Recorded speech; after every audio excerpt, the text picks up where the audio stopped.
As these questions about new cases arise, stay-at-home orders in our area could be in place longer than expected. Earlier today, Governor Murphy extended the public health emergency in New Jersey, keeping restrictions in place for at least another 30 days. New York's pause order is set to expire next week, but Governor Cuomo has not announced an extension just yet. And new tonight, we have learned that deaths in New York State are now at 20,597. That is an increase of almost 1,000 from yesterday's number. The governor's office has not said what caused this increase or when those deaths happened. CBS 2's Dick Brennan live now in Washington Heights with the latest. Dick? Well, Christina Maurice, a lot of new information, a lot of baffling information for doctors and scientists. For example, why with all the efforts at containment, the cases seem to just keep coming? Well, now a new survey raises even more questions. You still have 600 new cases that walked in the door yesterday.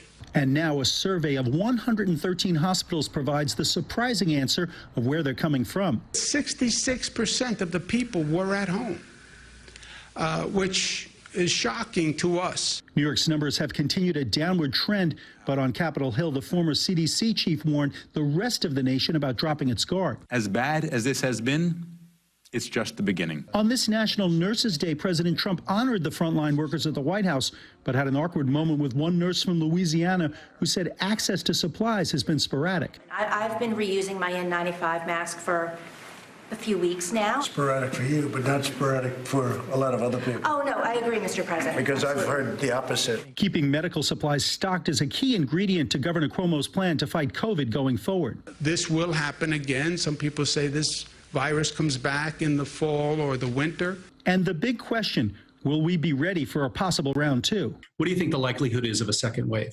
I mean, I think it's pretty much inevitable. Dr. Jake Deutsch of Cure Urgent Care in Manhattan says the planning starts now for fall and winter. Do we have the capacity at the hospitals? Are we capable of obtaining more PPE and protecting the people that need to treat these second wave of patients? Dr. Deutsch also says getting testing up to speed is crucial. And what about people looking to stay healthy? Well, you might want to make 2 additions to your medicine cabinet. Thermometers. I know a lot of people were unable to obtain thermometers just a couple of weeks ago, and that's an easy solution in order to identify illness. Another option is a pulse oximeter, the little device that you can put over your finger to measure your oxygen levels. Now, the doctor says that anything we learned in the first wave, of course, medically will be very, very helpful if there is a second wave. But, of course, there are still so many mysteries involving this virus. We're live in Upper Manhattan. Dick Brennan, CBS 2 News.